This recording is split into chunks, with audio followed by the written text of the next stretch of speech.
Recipient of Economic Times Policy Change Agent of the Year Award, the Bloomberg TV Personality of the Year Award, the NDTV Administrator of the Year Award, and the Distinguished Fellowship of the Institute of Directors. Mr. Kant.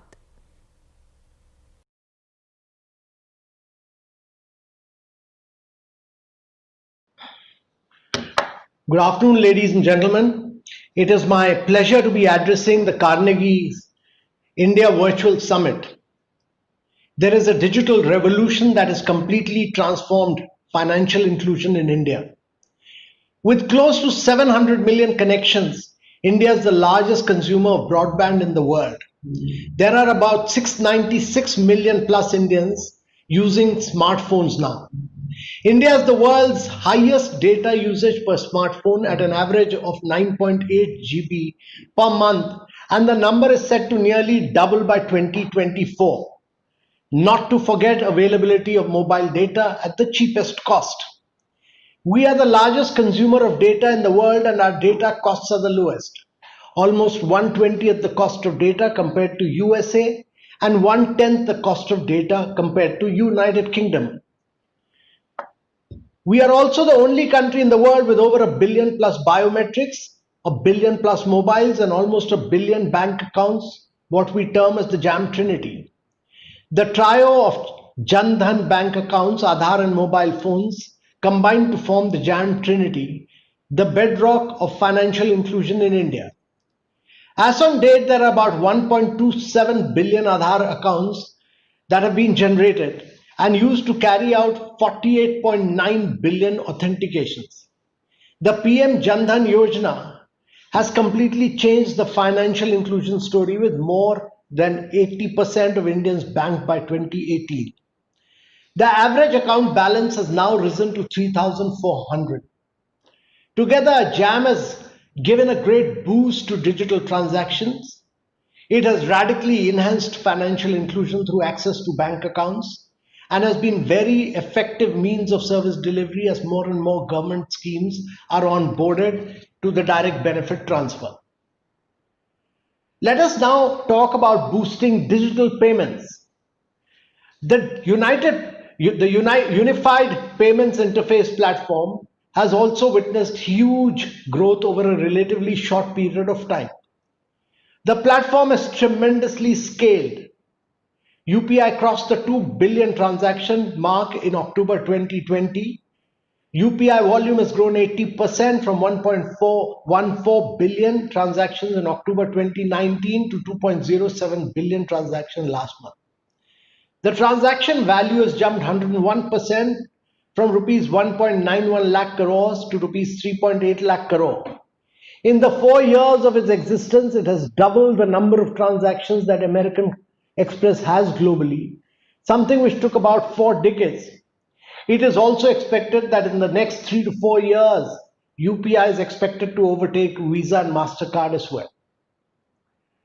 The Prime Minister Jan Dhan Yojana, today more than 41 crore beneficiaries have enrolled under this scheme, with a total amounting to 1.31 lakh crore balance in beneficiary accounts. If you look at the service delivery mechanism under the direct benefit transfer, the digital first mindset of a country of 1.3 billion people is not only a technological advancement, but more importantly, it is the foundation of a new mechanism for the deliverance of public goods. DBT is a critical tool delivering development programs to more than 900 million people. Since inception, the scheme has transferred a cumulative of Indian rupee 13.29 lakh crores. For financial year 2019-20, a total of Indian rupee 3.81 lakh crores was transferred through 438 crore transactions covering 324 schemes and 51 ministries. This is a 40 times increase from Indian rupees 7,368 crores transferred in 2013. The total savings of what this has led to savings of 1.78 lakh crores from the deletion of duplicate, fake and non-existent beneficiaries. In reality, the jam has allowed the unbanked and the underbanked to access banking services on their phones, facilitating their first time onboarding to India's formal as well as digital economies. Instead of having to go to a physical bank, citizens can now have the bank in the palm of their hands. And this has transformed the digital financial inclusion landscape in the country. Given the great inroads already made with respect to inclusion, the focus is shifting from financial inclusion to financial integration. There are few approaches which are being explored. Firstly, literacy and awareness. A key piece to achieving this is through financial literacy and awareness. In August 2020, the Reserve Bank of India launched the 5-year National Strategy for Financial Education, and this is going to be a key piece to make the digital inclusion efforts to be more effective. There are 5 core target areas which are being addressed through this. Firstly, content creation for financial inclusion. Secondly, developing capacity and code of conduct for financial inclusion providers. Thirdly, establishing a community to disseminate financial literacy in a sustainable manner. Fourthly, leveraging technology for communication. And fifthly, enhancing collaboration to streamline efforts of various stakeholders. We are also adopting flow lending, the open credit enabled network. A new technology driven credit protocol infrastructure can connect lenders to marketplaces. This will improve flow based lending to ensure a formal credit flow to the small businesses and MSMEs. With a greater digital footprint, it is envisioned that flow based lending will play a greater role to help individuals access finance. The rolling out of JAM has highlighted the importance of taking a platform approach with a mandate from the Prime Minister to explore the role of technology and to identify solutions and implement pilots. Various initiatives were undertaken with the participation of top technology leaders. The private sector has always demonstrated great initiative in pushing the envelope with respect to innovation, and government strength has been its reach. The two, when leveraged together, the private and the public, can create an unprecedented model to facilitate greater impact on the ground.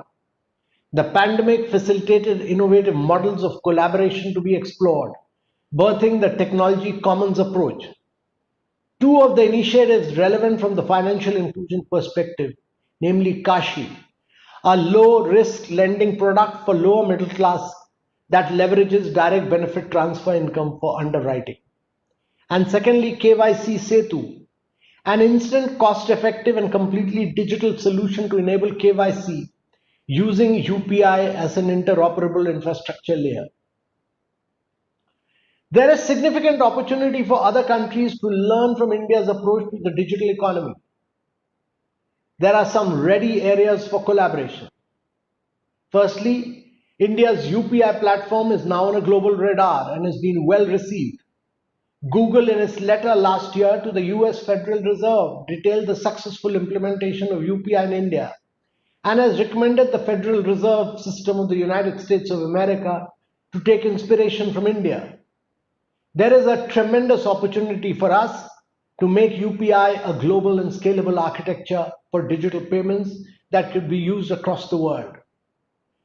The National Payment Corporation of India has set up an international subsidiary to take our unique payment system behind the RuPay network and Unified Payment Interface UPI to global markets. Secondly, Global Tech Garage. India is also a diverse country in terms of its geography, people, languages, and challenges. This makes India the perfect test bed for not only developing AI products for India, but the diversity allows for solutions to be developed for other economies, potentially establishing India as a global tech garage. We have the potential to provide an enabling environment and a favorable regulatory system, an ecosystem for the development of technology products, and provide the size and scale necessary for their rollout. Ladies and gentlemen, I just want to touch on the use of artificial intelligence. India is a founding member of the Global Partnership on Artificial Intelligence. As India moves from being data rich to data intelligent, We are using machine learning and AI to find solutions to a vast number of challenges pertaining to financial inclusion, water availability, learning outcomes, health improvement, and enhanced agriculture productivity, etc. We provide an enabling environment and a favorable regulatory ecosystem for the product development, the technology products. The rollout at size and scale also helps India's product. India is a perfect playground for enterprises and institutions to develop scalable solutions, which can be easily implemented in the rest of the developing and emerging economies. If India is able to solve its challenges of water, health, education, and agriculture, India will be finding solutions not for the 1.3 billion people of India, but for the next 5 billion people of the world, helping alleviate poverty. With these few words, ladies and gentlemen, I conclude and I wish the conference all the best and all success.